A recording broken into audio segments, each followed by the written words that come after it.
Quelle affluence pour cette 4e édition. Je vois que certains d'entre vous sont encore en train de s'installer. Je vais, par correction, quand même attendre tranquillement.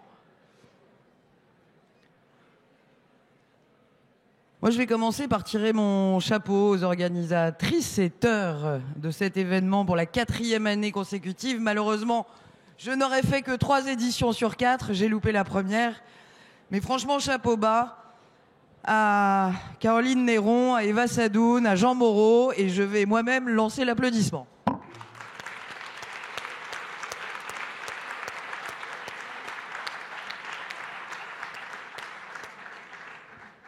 Vous êtes très nombreux, je crois même pouvoir dire que vous êtes de plus en plus nombreux. Et comme il n'y a pas de hasard, il y a 1001 raisons.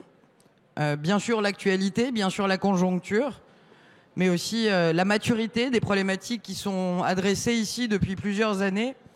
Et pour la 4e année consécutive, les organisateurs, les organisatrices, tout le collectif des UEDD démontrent que la détermination est une qualité réelle et que quand on a des intuitions aussi fortes, des convictions, comme c'est, je crois, le cas de ce collectif et d'une bonne partie de l'assistance, il y a toujours un moment où vos convictions rencontrent la réalité économique et je crois, mais vous l'avez déjà remarqué, qu'on est à ce moment bien exactement. Je vous le disais, c'est la 3e année que j'ai le plaisir de me présenter ici pour parler de l'économie demain, pour parler des grands sujets qui vont scander l'avenir de nos entreprises. J'avais évidemment une attention toute particulière lorsque j'étais secrétaire d'État à l'économie sociale, solidaire et responsable à Bercy. Désormais une thématique portée par l'excellente Marlène Schiappa qui était sur scène il y a quelques secondes. Mais je tiens à vous dire que j'ai tout autant de respect, mais aussi de choses à partager avec vous aujourd'hui, depuis le ministère des PME, du commerce, de l'artisanat et du tourisme. Ça faisait un peu long, donc on n'a pas rajouté, mais il y a aussi la consommation, les professions libérales et les indépendants. Je ne voudrais pas oublier ni la consommation, ni les consommateurs, sujet que vous adressez depuis plusieurs années, mais aussi nos indépendants. La sobriété, elle est au cœur des débats, tout court. Elle est au cœur de vos débats aujourd'hui. Elle est au cœur de l'action du gouvernement. Et elle sera par construction au cœur de mon travail au service des PME.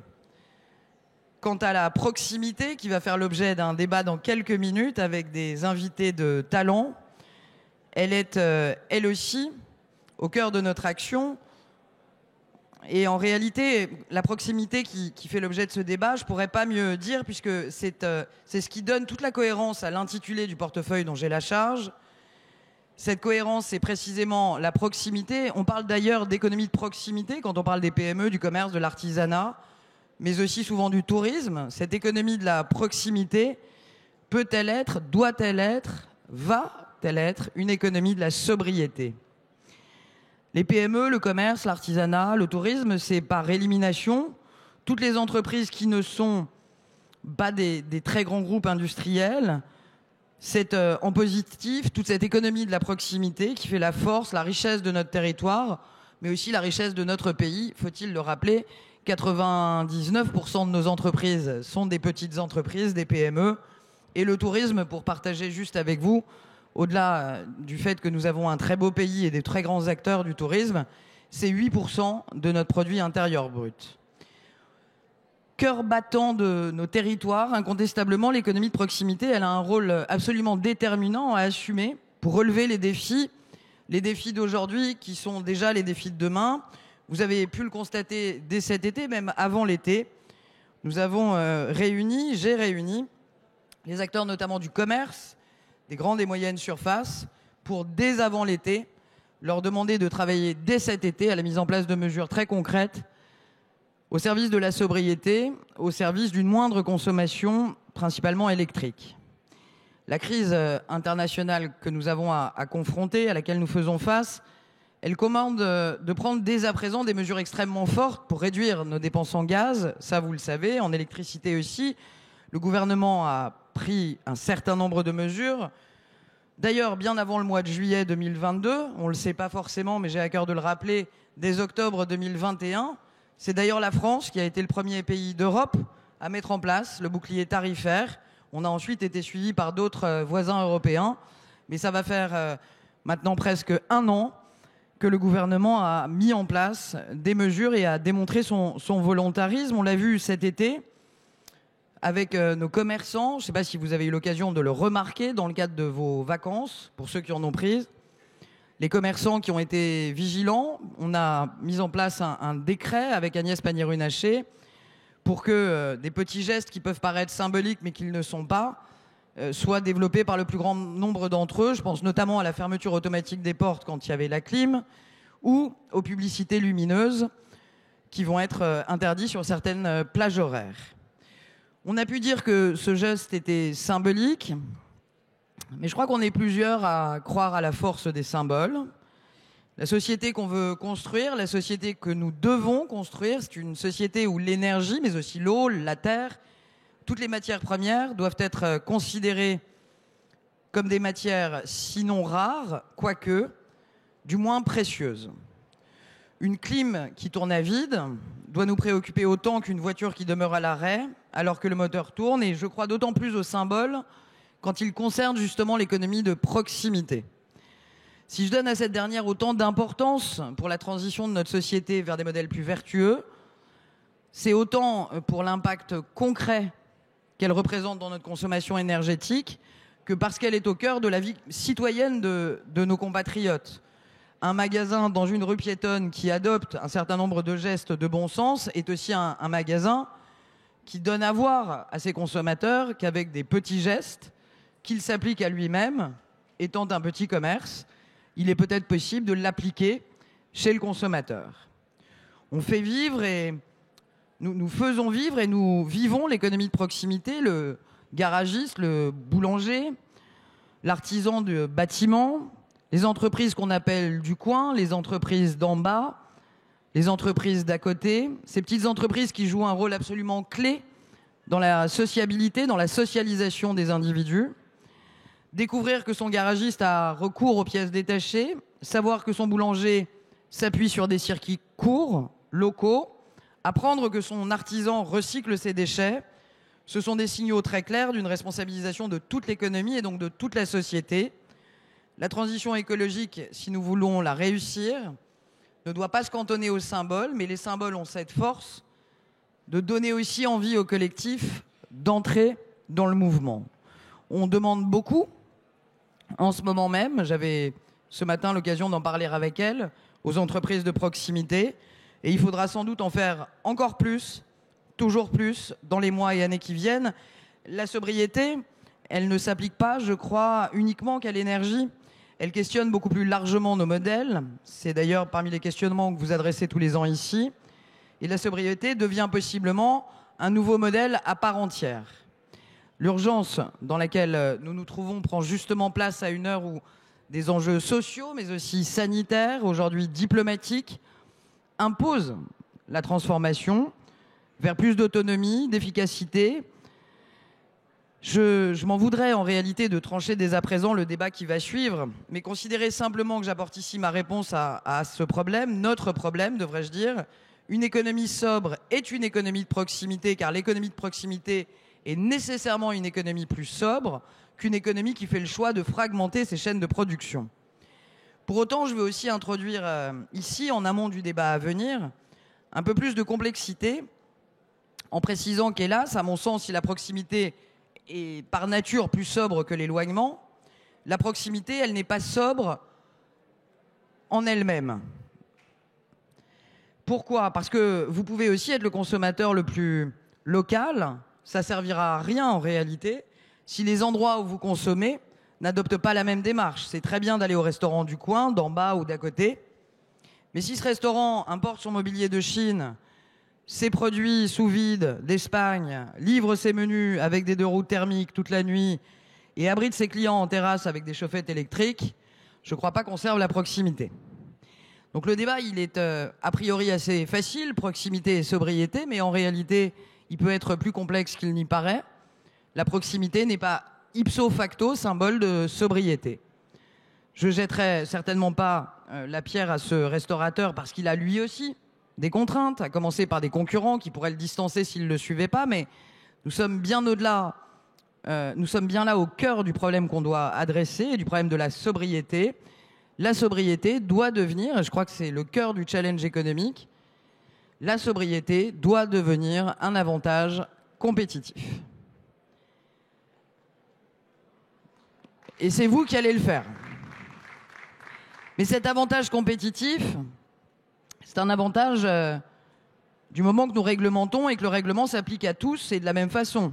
Ça pose toutefois la question des efforts qu'on va demander aux uns et aux autres, parce que le petit commerce de quartier, malgré sa volonté, il n'a pas toujours les mêmes possibilités que le grand hypermarché ou la moyenne surface, mais il n'a pas non plus les mêmes contraintes. Pour ma part, je pense que l'avantage compétitif ne peut pas non plus se construire sur la seule réglementation. Nos entreprises sont des acteurs conscients, impliqués, engagés, les consommateurs aussi. Sur ce point, les habitués que vous êtes des universités d'été ou d'ailleurs de l'année de l'économie de demain ne seront pas étonnés, c'est une vieille marotte. Vous le savez, j'avais eu l'occasion d'en parler avec vous déjà l'an dernier et au-delà des UEDD tout au long des années passées. Je crois profondément à ce que nous avons porté en Europe durant la présidence française de l'Union européenne. Je crois profondément à la puissance de l'information extra-financière. Durant le précédent quinquennat, on a créé l'indice de réparabilité pour toute une série de produits de consommation courante. Au cours du prochain quinquennat, va aussi être mis en place l'affichage environnemental sur le modèle du Nutri-Score. L'indice de réparabilité et l'affichage environnemental sont deux exemples où nous nous fondons en réalité sur le signal qui est envoyé aux consommateurs, non pas en termes de prix, à l'image de ce qu'on va faire avec la taxe carbone, mais en termes d'information.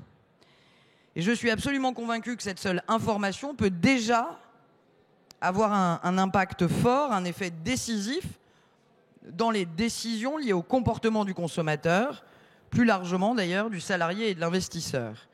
C'est une transformation qui est assez complexe. Elle induit de donner une valeur à des choses qui n'en avaient pas jusqu'à aujourd'hui, même si ces choses ont énormément de valeur. Je pense bien sûr à l'ESG, je pense bien sûr à l'empreinte environnementale, mais aussi à la pratique sociale, à la qualité de la gouvernance. C'est une transformation qui est en cours, c'est une transformation qui va monter en puissance dans les prochains mois. Le levier de la sobriété, la proximité, ne peut donc pas, à mon sens, être la seule réponse, parce que la proximité peut être inopérante si elle n'est pas générale. Ça fait partie des échanges que j'ai eus, par exemple, très prosaïquement cet été, je le partage avec vous, quand je parlais avec les commerçants. Il y a eu beaucoup de rapprochements dans les zones piétonnes entre les commerçants, parce que si dans une rue piétonne, un ou deux commerçants décident d'engager une démarche de sobriété, mais que son voisin ne l'engage pas, en réalité, l'effort du premier est totalement annihilé par le second. Donc j'assiste à beaucoup de réunions en ce moment même, où des commerçants de zones piétonnes, de zones commerciales, viennent me voir pour savoir comment est-ce qu'ils peuvent tous ensemble, collectivement, adopter en même temps les mêmes gestes. Le cas échéant, les efforts de 9 commerçants sur 10 seront mis à mal par celui qui n'en fait pas. Il y a une immense dimension collective qui fait que la proximité est un des enjeux de la sobriété, mais ne peut pas être le seul, et le caractère collectif, général, de l'application de ces mesures de sobriété me semble être très important. On peut critiquer les grandes surfaces commerciales qui prolifèrent dans les périphéries. Elles sont, elles aussi, qu'on le veuille ou non, qu'on y adhère ou non, qu'on y consomme d'ailleurs ou pas, elles sont elles aussi des enseignes de proximité. Cette réalité de notre aménagement du territoire, elle ne peut pas être ignorée. On peut l'aimer, on peut ne pas l'aimer, mais c'est difficile de l'ignorer. Et prétendre que la solution est dans les seuls petits commerces ne serait pas, je pense, lucide et pragmatique. Donc il faut embarquer au-delà des petits commerces, il faut embarquer l'ensemble des grandes, des moyennes surfaces et des acteurs plus importants. Je me suis ainsi volontairement permise de souligner les quelques écueils ou les questionnements sous-jacents d'une trop grande confiance a priori dans les avantages d'une économie de proximité. Et pour souligner les écueils du sujet et permettre de nourrir le débat très intéressant que vous aurez d'ici quelques minutes, en vous posant dès à présent à tous la question sur laquelle vous allez donc être amenés à réfléchir. Est-ce par la proximité seulement que l'ensemble de l'économie se mettra à la sobriété ? Je ne doute pas que des axes, des angles et surtout des solutions vont émerger du débat à venir. En tout cas, sachez, et ça vient du fond du cœur, que de l'économie sociale, solidaire et responsable à aujourd'hui cette économie de proximité, les questionnements, la détermination aussi des organisateurs, du collectif, sera très largement bienvenue et bien accueillie dans un endroit que vous connaissez bien, où j'avais l'occasion de vous voir assez souvent. Et les portes de Bercy à l'étage de la proximité vous sont tous et toutes très grandes ouvertes. Merci, bon après-midi et très bon débat à venir. Merci Madame la Ministre, je crois qu'elle est attendue pour une autre séance par ailleurs. Donc on a parlé ce matin de sobriété dans le domaine de la finance, également dans le domaine de l'alimentation. Là on va parler sobriété dans le domaine de tout ce qui va être logement, aménagement du territoire, infrastructure, etc., qui sont des sujets extrêmement entremêlés et qui sont extrêmement émissifs aussi.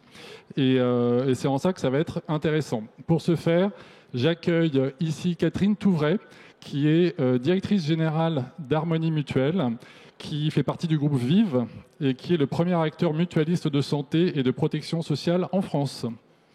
Bienvenue. J'invite également donc Yasmine Yamaren, qui est la fondatrice et présidente de Midi Pile, une société de transport de marchandises responsable qui met l'humain au cœur de son process. Bienvenue. Philippe Biwix, DG d'AREP, qui est la plus grosse agence d'architecture en France, filiale de la SNCF. Et Philippe est aussi connu pour son expertise, ses livres et ses conférences sur le sujet de la low-tech. Thierry Déot, bonjour, fondateur et PDG de Meridiam, société spécialisée dans le développement, le financement et la gestion des projets d'infrastructures publiques sur le long terme. Et enfin, Clément Beaune, merci d'être là, ministre des Transports, qui est au cœur bien évidemment de tous ces sujets d'actualité et qui a accepté de faire partie du débat, donc merci beaucoup, et qui aura aussi la lourde tâche de le conclure. Je suis pour moi-même Mathias Navarro, donc fondateur de Renman, qui est un promoteur bas carbone et qui a l'immense chance de faire partie du mouvement Impact France depuis plusieurs années. Et c'est au titre aussi de la communauté territoire et logement qu'on anime qu'on est là aujourd'hui. Je vais vite démarrer parce qu'on a beaucoup d'intervenants. Je voudrais juste reprendre les mots de Nadia Maizi du GIEC tout à l'heure pour lancer le débat, qui disait que tout était infrastructure et surtout qu'elle attendait des infrastructures justes. Donc ce sera une question un peu fil rouge. Qu'est-ce que c'est des infrastructures justes ? Philippe Biwix, ça fait 10 ans qu'on vous entend sur le sujet de la sobriété, sur le sujet de la proximité. Qu'est-ce que ça vous évoque aujourd'hui au regard de déjà tout ce qui s'est dit depuis ce matin et surtout au sujet, est-ce que sobriété, proximité, ça va ensemble et comment ça fonctionne ? Oui, bonjour, merci Mathias. Alors c'est vrai que j'ai regretté de ne pas avoir écrit un de mes livres, de ne pas l'avoir titré La fin de l'abondance. Ça m'aurait fait de la pub depuis la semaine dernière. Mais non, c'était pas très loin. Mais bon, ouais. Donc la sobriété, oui. Alors d'abord, de quelle sobriété parle-t-on ? Ça a été dit un petit peu tout à l'heure, c'est pas la sobriété des petits gestes. Je pense qu'on est tous du coup première langue en sobriété dans cette prestigieuse audience. Donc c'est pas juste éteindre la box Wi-Fi. Depuis on est monté un peu en gamme. On va se poser d'autres questions, mais on peut aller très loin dans le domaine de la sobriété, aller vers une sobriété qui est plus profonde, qui est plus systémique, qui sera d'ailleurs du coup bien plus complexe à mettre en œuvre, mais qui sera aussi potentiellement un peu moins liberticide ou un peu moins contraignante ou un peu moins pénible à vivre que peut-être la sobriété un peu en mode serrage de ceinture et dans l'urgence qu'on peut avoir envie de mettre en œuvre aujourd'hui. Alors cette sobriété plus systémique et plus profonde, je trouve qu'elle s'articule bien avec la question territoriale, avec la question de la juste échelle, comment on va faire cette mise en œuvre. Alors je pense à quelques domaines. Le domaine de la production de biens et de services, on a parlé tout à l'heure pendant l'introduction de reterritorialisation. J'irai plus loin en disant que c'est de la reterritorialisation de produits, de services essentiels, mais c'est aussi toute l'économie des circuits courts, toute l'économie de la réparation. Et ça, c'est quelque chose qui va se passer a priori plutôt dans les territoires et dans la proximité. Encore qu'il y a peut-être des produits très technologiques qu'on pourra envoyer d'un bout à l'autre de la France pour les faire réparer aussi. Il ne faut pas exclure cet aspect multiscalaire. On peut penser à la question de la mobilité. Alors la mobilité, c'est peut-être, si on parle de mobilité systémique, de sobriété systémique, c'est pas de faire des voitures plus efficaces ou des voitures électriques, c'est peut-être d'avoir accès à des voitures plus petites, moins puissantes, donc consommant beaucoup moins. Mais c'est aussi se poser la question d'aller vers de la démobilité. C'est-à-dire comment est-ce qu'on va réfléchir à une organisation, à un aménagement du territoire demain qui va revitaliser les campagnes, les bourgs, les petites villes, les villes moyennes, les sous-préfectures, pour réduire nos besoins de mobilité, pour aller se faire soigner, pour aller amener la petite à son cours de musique, que sais-je, voilà, tous ces éléments du quotidien, et pour le déplacement domicile-travail. Donc ça va ouvrir des questions. La question de l'habitat, évidemment. Alors ça, c'est énorme parce que on pourrait dire la sobriété dans l'habitat, c'est quoi? C'est évidemment de baisser, enfin dans l'habitat ou dans les bureaux d'ailleurs, de baisser le chauffage, très bien, de ne pas mettre la clim. Donc tout ça, ça va, j'espère, se mettre en place. Là, pour le coup, on n'est pas dans la mesure symbolique, ça a un vrai intérêt. Par contre, il faut qu'on aille plus loin. Donc il y a la sobriété dans la construction, dans l'énergie grise, dans le métabolisme qui est embarqué dans la fabrique de la ville. Là, on a un gros problème parce qu'en fait, ça va mettre très longtemps ou ça va être très difficile ou très douloureux de décarboner le ciment, l'acier. On est d'ailleurs sur des choses qui sont plutôt prospectives de type capture du carbone, stockage du carbone, donc on est déjà très très loin. On peut faire de l'éco-construction en bois, et vous avez vu que les forêts françaises battent un peu de l'aile potentiellement, et puis on ne peut pas tout éco-construire en bois, pas juste pour des questions techniques, pour des questions de volume. Donc il va falloir faire une sobriété constructive au sens de construire moins, ce qui paraît un peu choquant, sauf que vu de la planète Mars, aujourd'hui, en France, chaque année, depuis ces dernières années, le stock de logements augmente à peu près de 350 000. D'accord ? Alors, la population, c'est à peu près 180 000. Et à chaque fois qu'on a une personne de plus sur le territoire, on a 2 logements supplémentaires. Et on en manque quand même. Donc ça, c'est parce que décohabitation et métropolisation, c'est les 2 mamelles du BTP, aurait dit Sully. Donc, ces 350 000 logements qui se rajoutent au stock, il y a 250 000 résidences principales, 50 000 résidences de tourisme et résidences secondaires, plutôt tourisme que secondaire, et 50 000 logements vacants. En quelque sorte, chaque année, on produit 50 000 logements vacants supplémentaires. Donc la question de réinvestir ce vacant, la question de mieux utiliser le patrimoine bâti existant, 8 millions de logements en France sont sous-occupés.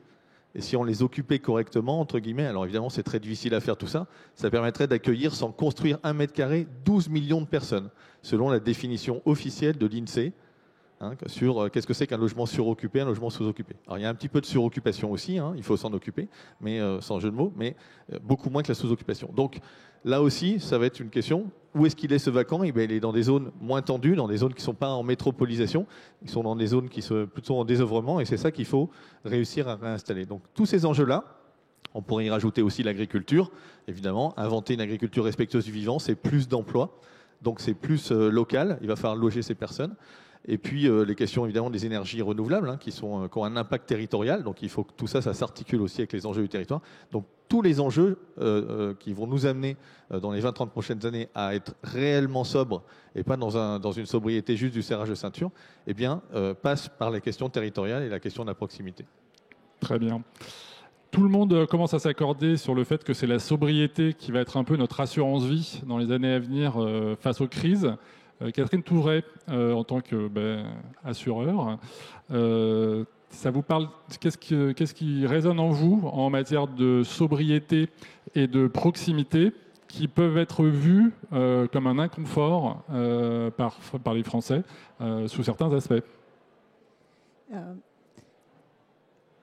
En fait, je voudrais commencer par simplement souligner le fait que la sobriété, c'est un principe philosophique ancien. C'est un concept ou un mot aujourd'hui assez polysémique qui va de la chasse anti-gaspi, les économies, à la simplicité heureuse, jusqu'au Kanso, la philosophie zen. On a toute la palette. C'est pas l'objet aujourd'hui, mais s'accorder un peu plus sur ce dont on parle, ça fera pas de mal, je pense, dans les temps qui viennent. Donc nous, on est un opérateur de santé, vous l'avez dit, on observe en matière de santé, parce que la prévention, c'est exactement le même sujet que la sobriété, c'est comment on change les comportements. Et on voit qu'en fait, on a, pour changer les comportements individuels et collectifs, 3 critères d'action qui sont indissociables. C'est celui du consentement, de l'acceptabilité, par bénéfice immédiat ou par choix de renoncer à quelque chose pour une collectivité, une communauté. C'est celle de l'infrastructure ou de la faisabilité. Il faut que les moyens soient là. Et puis la 3e chose, c'est le comportement lui-même. Et si on ne travaille pas sur ces 3 critères, on loupe quelque chose. Donc ça, c'est la première chose que je voulais partager.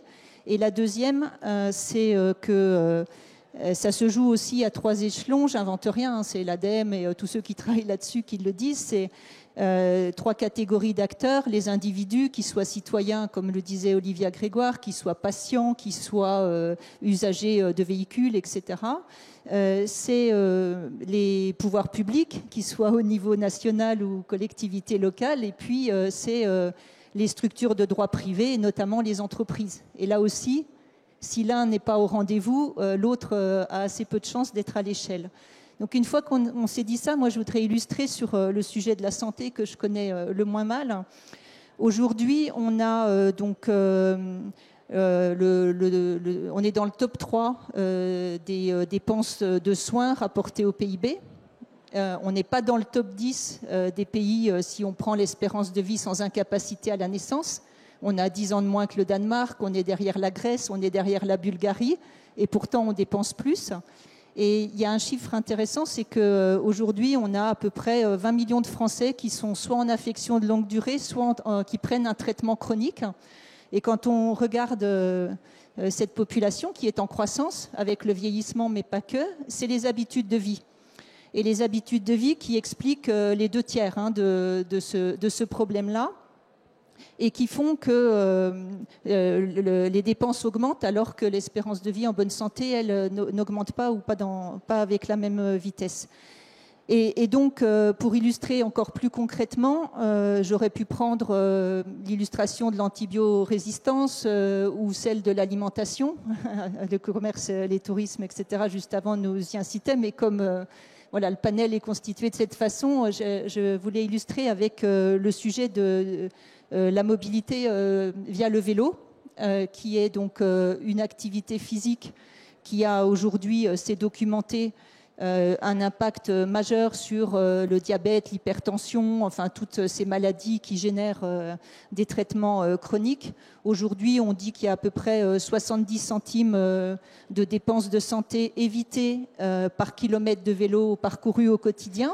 Donc moi, si je fais un petit calcul sur la population d'Harmonie Mutuelle, si on arrive à convaincre 5% de nos adhérents de prendre leur vélo plutôt que de prendre leur voiture pour aller travailler, c'est 100 millions par an économisés à la collectivité. Donc on voit assez vite l'échelle. Mais pour ça, il faut des infrastructures, etc. Enfin, ce que je disais tout à l'heure.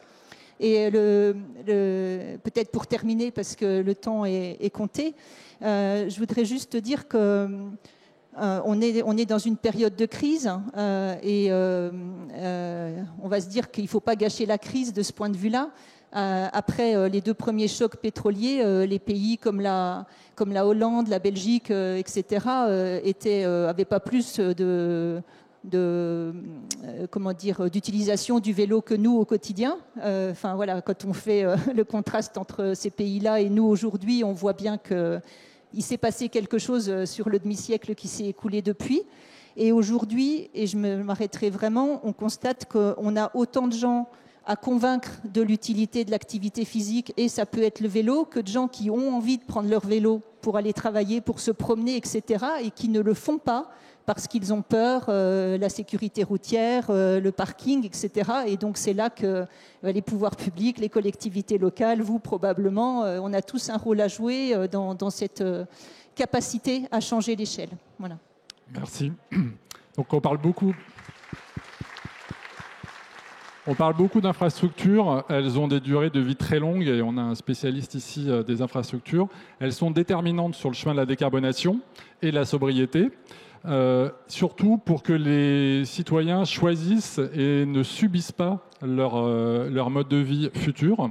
Or, on ne peut utiliser, ça c'est pour reprendre les mots de Jean Covici ce matin, or on ne peut utiliser que les infrastructures qui existent par définition. Donc Thierry Déaut, en matière d'infrastructure, sobriété et proximité sont-elles synonymes et nécessaires ? Bonjour à tous, d'abord. Alors, il est clair que moi, je ne fais pas une bijection entre les deux. Et la proximité, ce n'est pas la panacée pour atteindre la sobriété. Donc, ça y contribue. Je vais peut-être prendre l'exemple de la mobilité, justement, des transports, des biens et des personnes. Si on réfléchit en matière de proximité et de mobilité des personnes, qu'est-ce que cela implique? Évidemment, on parle de réduire les temps domicile-travail, on parle de réduire les trajets, et ça veut dire qu'il faut des investissements massifs dans la fabrique de la ville, qu'il faut massifier, qu'il faut densifier, ou alors dans les milieux ruraux qu'il faut un accès numérique pour permettre le télétravail. Donc on doit repenser à la fois les modes de construction de la ville, les modes opératoires de nos vies de tous les jours pour arriver à une proximité. Et donc, ça nécessite des investissements majeurs parce qu'aujourd'hui, les infrastructures et l'organisation de la ville d'aujourd'hui ne permet pas encore totalement une réduction massive des déplacements des personnes, ne serait-ce que domicile-travail, pour atteindre cette sobriété. Et puis, paradoxalement, quand on parle des biens et des services, et puis Olivia Grégoire l'a bien dit tout à l'heure, tout dépend de la façon dont on produit ces biens et ces services. C'est-à-dire que si vous produisez ces biens et ces services dans votre jardin, mais avec des moyens qui ne sont pas sobres en carbone, notamment, si vous n'avez pas forcément votre méthaniseur à côté, votre éolienne, surtout en France, on n'aime pas beaucoup les éoliennes dans son jardin, paradoxalement, alors qu'il en faudrait. À ce moment-là, vous pouvez produire, quand vous êtes une petite industrie, avec finalement un coût assez élevé d'énergie et une émission carbone assez élevée. Et donc, même dans la proximité, vous ne résolvez pas le problème de la sobriété. Donc, c'est pas la panacée, en effet, mais il est clair que dans beaucoup de cas, la proximité peut contribuer à la sobriété, mais il y a des conditions. Donc, il y a des conditions parce qu'il faut repenser nos investissements dans les infrastructures. Comme je disais, le numérique en fait partie. En France, on a eu la chance d'avoir un plan pour le numérique dans les milieux ruraux pour donner vraiment accès aux services. Et puis, il faut repenser aussi l'accès aux services publics. Parce que l'accès aux services publics, c'est un des grands motifs de déplacement et de mobilité des personnes, qu'on parle des soins, qu'on parle de la mairie, qu'on parle de beaucoup de démarches administratives ou des autres. Donc ça demande quand même une réflexion d'ensemble. Et donc pour faire cette égalité, il faut d'abord se poser la question dans son ensemble de la chaîne de valeur de production. Elle doit être sobre dans toute la chaîne et pas seulement au bout, dans la proximité, pour arriver à cet exercice. Et ça représente quand même des investissements majeurs. Je pense qu'en termes de milliards, on sous-estime, et là je parle que du phénomène d'organisation et de mobilité. Je pense qu'on a bien évoqué l'efficacité des bâtiments et tout le reste. Donc on est quand même sur des dizaines de milliards, donc il faut y réfléchir sérieusement et faire des choix politiques dans ce sens. Merci. Vous parliez de toute la chaîne, on va parler du dernier kilomètre. En moyenne, chaque année, c'est 27 tonnes de marchandises qui sont transportées sur environ 200 km pour chaque Français. 27 tonnes. C'est une activité qui est responsable de 9% des GES. Yasmine, votre activité, celle du dernier kilomètre, elle est par définition une activité de proximité, mais elle a pour fondement la gestion de biens qui peuvent arriver des quatre coins du monde. Comment est-ce que, dans ce cadre, on pilote une démarche de sobriété ? Moi, je n'ai pas forcément à intervenir dans la consommation des Français, mais ma responsabilité, elle est dans la manière que je choisis de livrer en fait, les Français. Je pense que c'est l'ADN de Midi Pile, la sobriété et proximité. Pourquoi ? Parce que à chaque fois qu'on s'implante dans un territoire, c'est de se dire on va le faire à notre manière. Et notre manière, c'est quoi ? c'était des valeurs sociétales très fortes.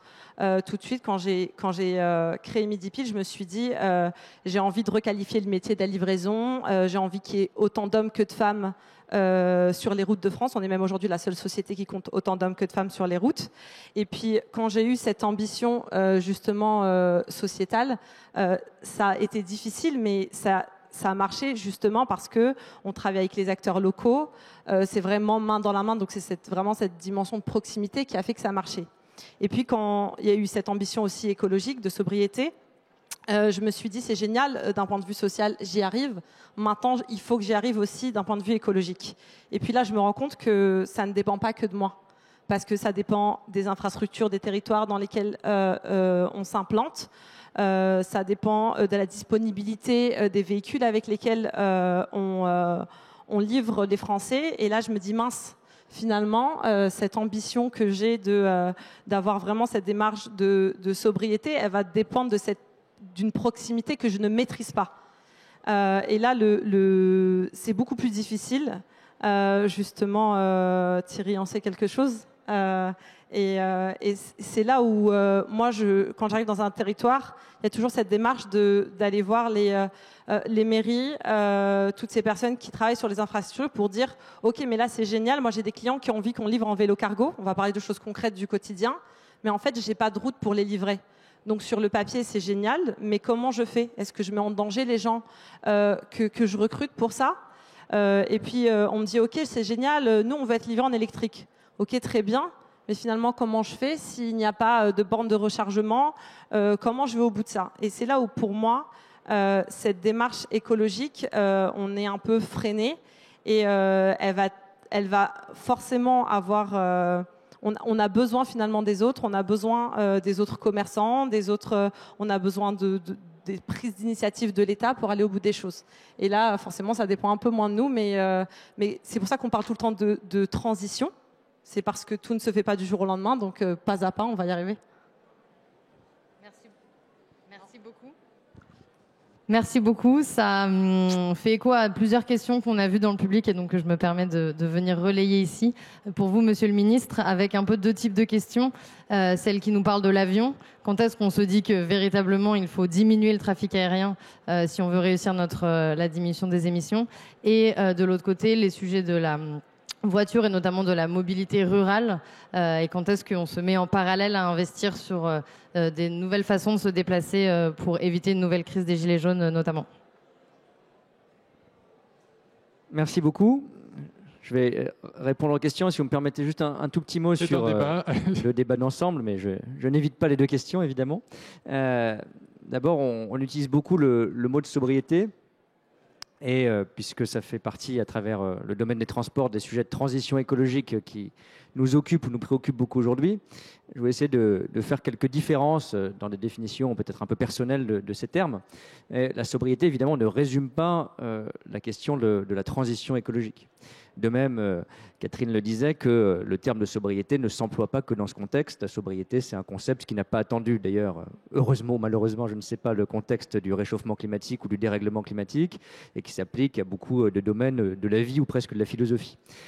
Et si on essaye de distinguer, peut-être de manière un peu simpliste, quand on se projette vers notre lutte contre le changement climatique et l'adaptation de nos vies et la lutte contre ces dérèglements, on a plusieurs échelles. La sobriété en est incontestablement, maintenant je crois que ça fait relativement consensus, on peut se débattre des mesures, de l'intensité, ça fait partie des outils. Mais ça ne sera pas le seul. Sobriété, si je résume, ça veut dire en gros qu'on fait un peu moins, on consomme un peu moins, on émet un peu moins de gaz à effet de serre, on émet un peu moins de matières ou de produits polluants, on fait attention dans nos comportements à ne pas être dans une société du gaspillage ou de l'excès. Mais évidemment, Thierry et d'autres l'évoquaient sur la question des infrastructures, ça ne remplace pas et ça complète une stratégie de croissance verte, d'investissement, de développement différent qu'on doit aussi porter. D'ailleurs, ce n'est pas tout à fait souvent les mêmes échelles de temps. Si on veut être, par exemple, neutre en carbone en 2050, il est évident que les deux éléments sont indispensables. Il n'est pas vrai de dire qu'on le fera en ayant le même modèle. Il faudra de la sobriété. Il faudra faire moins à certains égards, ou en tout cas émettre moins. Mais il faudrait bien transformer notre politique énergétique, notre politique de traitement des déchets, notre politique de mobilité. Et je ne veux pas faire de l'excès en même temps, mais ça sera indispensable d'avoir les deux à la fois. Et je pense que le débat qui était un peu l'opposition de j'investis et je crois à la transformation, à l'innovation et ça suffira est aujourd'hui un peu derrière nous. De même que l'idée que c'est par la seule sobriété ou les excès de la sobriété qu'on résoudra le problème sont aussi un peu derrière nous. Ensuite, sur le lien avec la proximité, pour en dire un petit mot, il est évident que le signe égal me parle en partie. Olivia Grégoire disait que la proximité n'était pas toujours une garantie de sobriété écologique ou énergétique. Il y a évidemment des liens. Alors, dans le domaine des transports, ça me parle particulièrement parce que quand on essaye de mettre en place une stratégie de sobriété de transition écologique, les grands secteurs qui sont concernés, qui sont émetteurs aujourd'hui, il y en a deux principalement, les transports, la mobilité et le logement. Donc ça touche à ce qui est le plus intime et le plus personnel dans nos vies, notre chez-soi, notre chez-nous, et puis la mobilité, c'est-à-dire ce qui nous relie aux autres pour aller au travail, pour aller en vacances, pour aller voir des amis, pour aller chez le médecin, etc. Et donc, il est évident que de ce point de vue-là, ça veut dire, c'est d'autant plus difficile parfois, que ce sont des efforts qui consistent à consommer un peu différemment, à isoler notre logement, à faire attention à notre chauffage, à notre climatisation, etc. pour la partie plutôt logement. Et puis pour le transport, à changer profondément des comportements, à utiliser un peu moins la voiture individuelle, etc. C'est aussi de la proximité, ça c'est particulièrement vrai dans le domaine des transports, parce que là ça rejoint beaucoup d'entreprises qui sont sans doute représentées. Pour avoir des solutions efficaces, il faut qu'on ait des solutions de proximité. Ça ne veut pas dire de proximité, ne veut pas dire des détails ou des anecdotes, ça veut dire des transformations qui sont adaptées à chaque contexte. Je prends juste en deux mots l'exemple des transports, ça nous amènera à, je crois, la deuxième question, qui était celle notamment des zones rurales et de la voiture électrique. On ne va pas apporter la même réponse pour émettre moins de gaz à effet de serre et pour polluer moins ou consommer moins d'énergie dans une grande métropole et dans une zone rurale. Et d'ailleurs, les solutions ne sont pas toujours celles qu'on croit. Je crois beaucoup en zone urbaine, dense, que évidemment c'est par le ferroviaire, les transports publics, le covoiturage, le vélo, parce que c'est un vrai mode de transport, on le voit de plus en plus dans nos agglomérations, qu'on va changer dans le domaine des transports nos modes de vie. En zone rurale, par exemple, beaucoup plus encore qu'en ville, je crois, le véhicule électrique sera une réponse. Parce qu'aujourd'hui, 85% de nos déplacements, notamment en zone rurale, mais de manière générale en France, c'est la route. Il ne faut pas se leurrer, on ne va pas passer du jour au lendemain, et même pas en 30 ans, d'un tout routier à un tout ferroviaire. Bon. Et d'ailleurs, je prends toujours l'exemple que je connais dans ma famille. J'ai une mère qui habite dans un village de 4000 habitants, à 15 km d'une ville de taille moyenne. Il n'y aura pas une ligne de chemin de fer demain. Bon. En revanche, qu'on l'aide à passer d'un véhicule polluant diesel ou essence à un véhicule électrique, ou qu'on l'incite à faire du covoiturage en l'organisant de manière efficace, ça peut marcher. Et ce n'est pas uniquement réservé aux zones urbaines, pas du tout. Donc je pense que la proximité est le gage d'efficacité de la sobriété énergétique, de la sobriété écologique et de la transition à long terme, dans le sens où on adapte les situations à chaque territoire. Et donc pour répondre sur le véhicule électrique, je crois que c'était l'essence de la question, oui, je crois que c'est une des mesures très importantes, notamment les zones rurales. Je crois beaucoup à une mesure qu'on va essayer de mettre en place au gouvernement avec Agnès Pannier-Runacher, la ministre de l'Énergie en particulier. C'est ce que le président a appelé dans la campagne le leasing électrique, c'est-à-dire faire en sorte que ce qui est aujourd'hui souvent un luxe, la voiture électrique, devienne démocratique, et que si on doit mettre des aides publiques de l'État, éventuellement de banques publiques ou de collectivités locales, à court terme, on le fait évidemment sur les usages contraints d'aujourd'hui, le carburant, etc.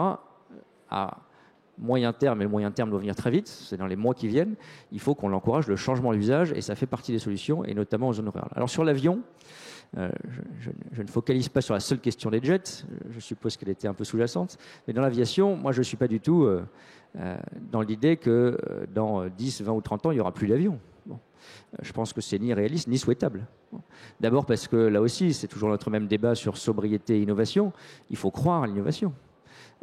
Et avant de se dire qu'il n'y aura plus un certain mode de transport qu'on ne sait pas remplacer, il faut évidemment se dire, espérer, investir et innover qu'il y aura, et ça a déjà commencé en large partie, des projets, quelle que soit leur taille d'ailleurs, d'avions verts, biocarburants, hydrogène, électrique, etc. Ce n'est pas aujourd'hui, mais enfin on voit l'accélération avec laquelle on va, c'est tout à fait possible. Et il n'y a aucune raison que l'innovation soit réservée à la voiture et au train, qui demain sera sans doute à hydrogène, et pas à l'avion, même s'il y a encore un certain nombre de questions techniques à résoudre.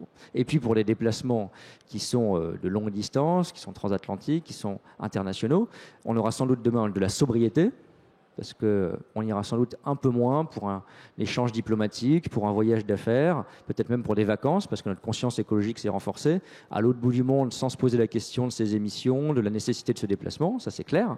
Et puis surtout, c'est d'ailleurs ce qu'on a commencé à faire, moi je crois beaucoup à ce type de mesures, dans la loi climat-résilience qu'a soutenu le gouvernement et la majorité précédente, mais dont je pense qu'on doit être très fiers, il y a une des mesures, c'est typiquement sur les cas où il y a une liaison ferroviaire pour moins de 2h30, qu'on n'ait plus de ligne aérienne. Ça ne veut pas dire que dans d'autres cas, on ne doit pas avoir de mode de transport aérien, ça peut dire que dans d'autres cas, on ne doit pas imaginer l'innovation, le vert, pour ce mode de transport aussi. Donc je pense que ce serait une sorte de restriction d'horizon, de se dire que l'avion, comme la voiture, on le pensait il y a 15 ans, a vocation à être un mode de transport polluant. Je pense qu'il n'a pas vocation à être un mode de transport polluant. Ça ne veut pas dire qu'il n'y a pas des efforts de sobriété à faire aujourd'hui, qu'il n'y a pas de questions à se poser pour les petits déplacements, qu'il n'y a pas une limitation à se poser à chaque fois. C'est vrai pour un ministre, c'est vrai pour un chef d'entreprise, c'est vrai pour un citoyen qui voyage pour ses grands déplacements internationaux, mais c'est vrai aussi pour l'innovation d'avenir.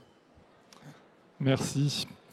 Il reste une grosse dizaine de minutes, donc je vais vous demander des réponses très courtes. L'idée, c'est de rentrer un peu dans le concret de votre quotidien sur ces sujets. Yasmine, comment peut-on avoir une démarche de sobriété en dehors des grands centres urbains où on trouve toutes les infrastructures qu'il faut pour avoir le vélo, mais est-ce que seuls les habitants du centre de Paris et de Bordeaux ont vocation à travailler avec vous ? Vraiment en une minute pour que tout le monde puisse parler. Je vais faire rapide. Justement, je vous entendais parler. Moi, j'habite en banlieue. Du coup, j'ai pris une hybride. Parce que le full électrique, en termes de rechargement, faut sinon avoir les moyens de mettre une borne chez soi. Mais sinon, au bout d'un moment, c'est compliqué. Et en fait, aujourd'hui, justement, le dernier kilomètre, c'est 25% des émissions de CO2 dans les grandes villes de France. Donc, c'est un vrai sujet de pollution. Et moi, il y a quelque chose qui me frustre et un petit appel au label aussi. C'est que souvent, on dit, voilà, pour avoir un label, il faut être 100% green. Sauf que, en fait, ça veut dire que si on prend l'exemple de l'Île-de-France et Paris où on est, c'est que sorti de Paris, ça veut dire que ceux qui sont capables de livrer en 100% green ne sortent pas de Paris. Et du coup, je trouve ça discriminant parce que ça veut dire que justement sorti des grandes villes, on peut polluer en banlieue et en zone rurale et là on peut le faire.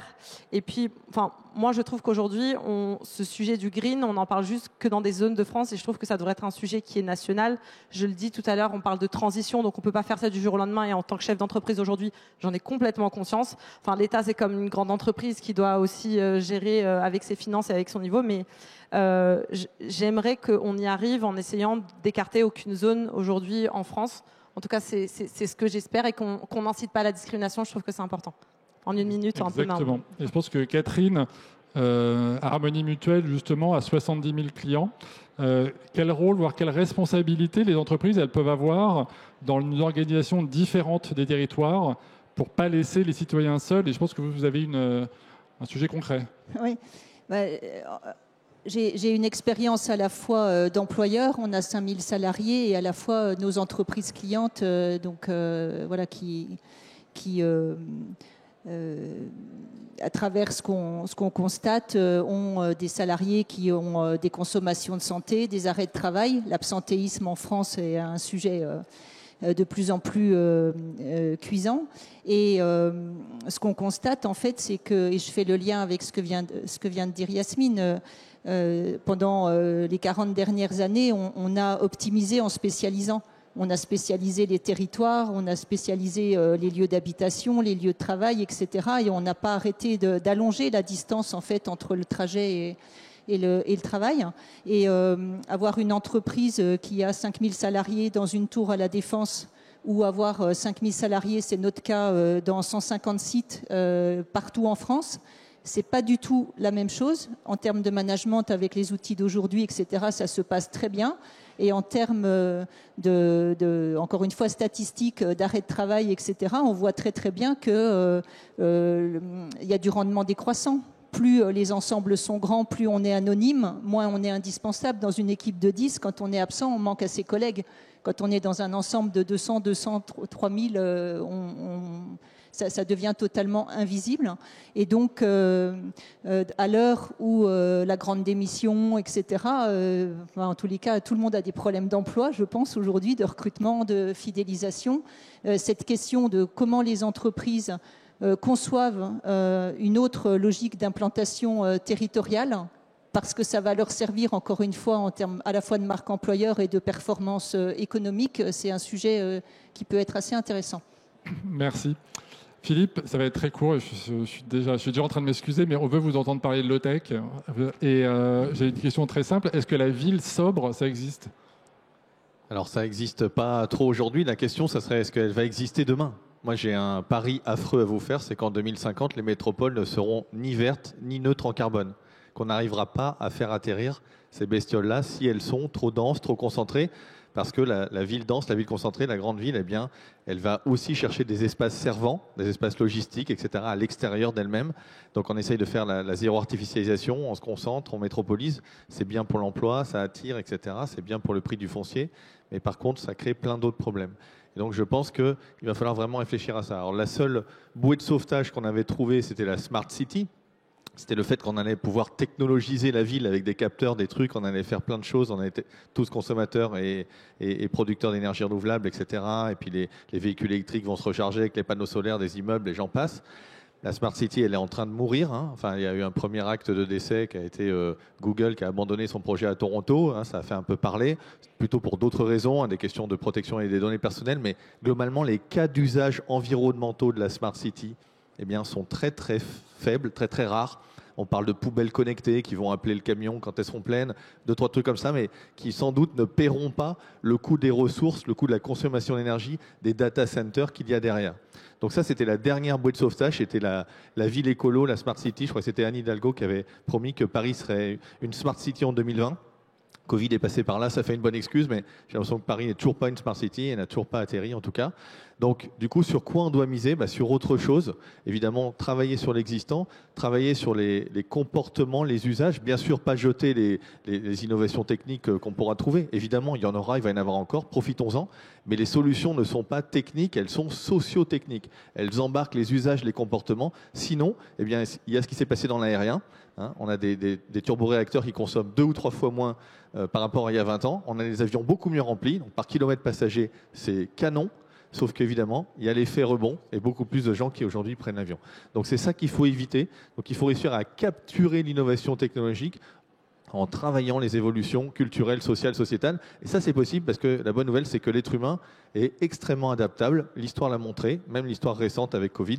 Les changements de comportement peuvent être assez rapides et c'est sur ça qu'il faut jouer. Il faut accompagner tout ça et réussir à faire tout ça ensemble, ce qui n'est pas évident, évidemment. Merci Philippe. Thierry, concrètement, chez Meridiam, quels investissements allez-vous ou avez-vous arrêté en matière d'infrastructure liés à cette dynamique ? Et quels investissements allez peut-être vous commencer à démarrer ? Comment ça change au sein de votre structure au quotidien ? Alors, je vais essayer de faire dans la sobriété avec le temps et la frugalité. Merci. Les investissements, on n'a pas forcément changé de politique d'investissement, sauf que depuis plus de 8 ans, on investit différemment. D'abord, on a investi dès le moment de la COP 21 dans la transition écologique, alors que c'était encore qu'un concept vague pour justement accompagner l'électrification de la mobilité, pour accompagner les économies d'énergie et la sobriété avec la gestion de la demande, avec des sociétés comme Voltalis par exemple, avec des petits boîtiers qui vous font des économies d'énergie chez vous sur votre chauffage et votre climatisation. Et donc ça, il y avait un investissement dans les technologies et les solutions innovantes servant la transition qui était important à faire et qu'il faut continuer à faire. Et puis, dans les infrastructures classiques, évidemment, il faut les faire différemment. Elles doivent être plus vertueuses. C'est-à-dire que quand il est nécessaire de faire un axe autoroutier entre deux points où il y a beaucoup de mobilité et de mouvement des biens et des personnes, il est important que ces autoroutes utilisent de l'énergie renouvelable, gèrent les ressources et recyclent l'eau qu'elles utilisent, et tout un tas de phénomènes de ce genre qu'il faut vraiment accompagner dans la fabrique des infrastructures de demain. Donc les infrastructures aussi, elles doivent devenir sobres en consommation des ressources, quelles qu'elles soient énergétiques, qu'elles soient de l'eau ou d'autres, pour m'y arriver. Donc c'est vraiment ça la direction de l'investissement. Merci Thierry. Monsieur le ministre, avant de laisser la parole aussi à mon voisin qui va bientôt vous poser aussi une question, j'en avais une dernière pour vous. Quelles mesures clés permettraient d'accélérer un mode de vie plus sobre dans les territoires pour les 50 prochaines années ? 50. On se projette. Je vais zoomer sur mon secteur. Parce que Bien sûr. Non pas que ce soit le seul, mais il est important. Je pense qu'on est tout à fait capable de dire que si on veut être neutre en carbone, je pense que c'est peut-être pas universellement possible dans tous les domaines, mais dans le domaine des transports, on peut tous avoir, je pense, un bilan zéro carbone dans notre usage de la mobilité d'ici moins de 50 ans, d'ici une génération et peut-être même avant, d'ici 2050. Et la mesure clé, je ne sais pas si c'est un seul bouton sur lequel on appuie, mais c'est d'offrir une opportunité à chacun de pouvoir le faire, quel que soit l'endroit où il habite. Je l'ai dit, je ne reprends pas les exemples de tout à l'heure, je crois beaucoup à l'électrique en zone rurale, je crois beaucoup au transport public en zone urbaine. Ça n'empêche pas de faire de l'électrique aussi, du vélo, du covoiturage, etc. Je pense qu'on est tout à fait capable de faire ça par ce cumul d'innovation, de sobriété. Et un point sur lequel j'insiste un tout petit peu, c'est que je pense que cette transition écologique dans les transports ou ailleurs, c'est pas simplement ça. C'est-à-dire, c'est pas simplement je fais un peu moins et un peu différemment. C'est pas juste je prends un peu moins ma voiture et quand je prends une voiture, je prends une voiture électrique, pour faire caricatural. Ça sera aussi des changements d'innovation, mais pas seulement techniques ou technologiques, de cas d'usage, des modes de vie qui vont être très profonds. Je prends juste qui sont d'ailleurs pas toujours liés en soi au changement climatique, mais qui seront reliés. Je prends le Covid.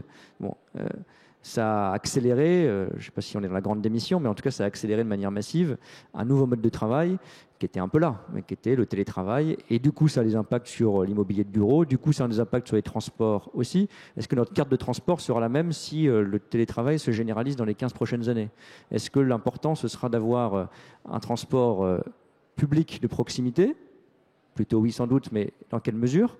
Est-ce que ce ne sera pas d'avoir un lien étroit entre différentes métropoles?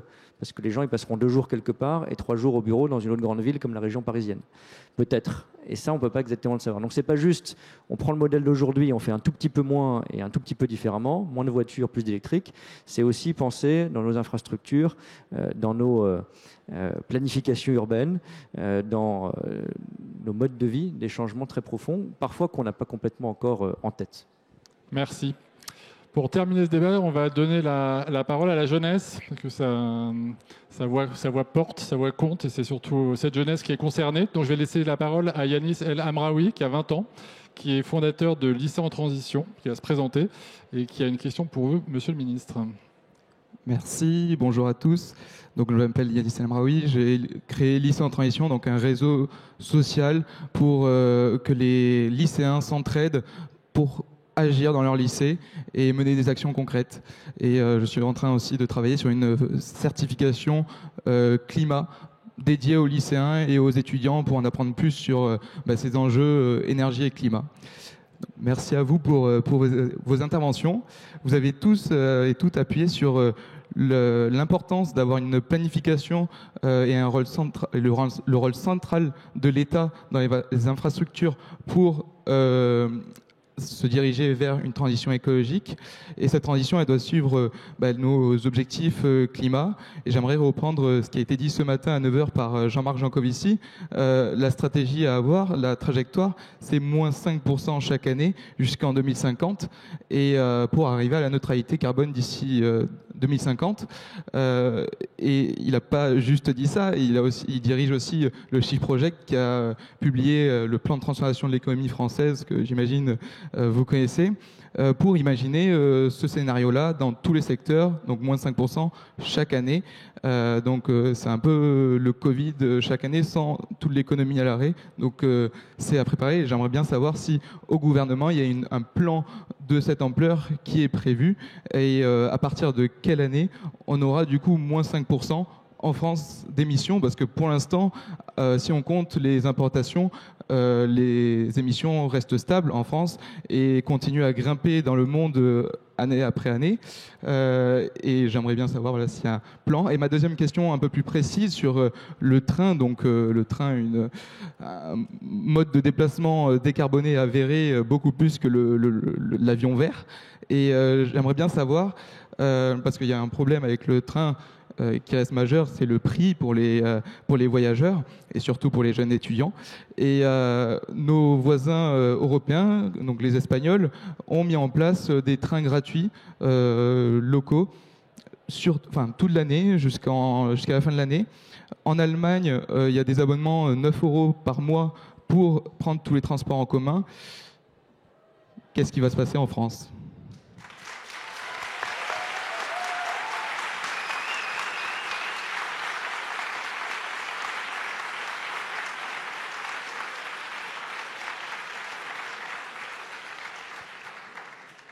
Je vois que vous avez touché du doigt une mesure populaire. Alors, je le garde pour la fin, du coup, pour répondre dans l'ordre. Ça tombe bien. Sur le plan, oui, l'idée, c'est effectivement de construire, par pas de rien, il y a une stratégie climat, mais de la renforcer, de l'actualiser, et de faire d'ailleurs un peu comme l'a fait Jean-Marc Jancovici avec les shifters, il y en a peut-être dans la salle, c'est-à-dire de planifier ou de programmer secteur par secteur. Bon.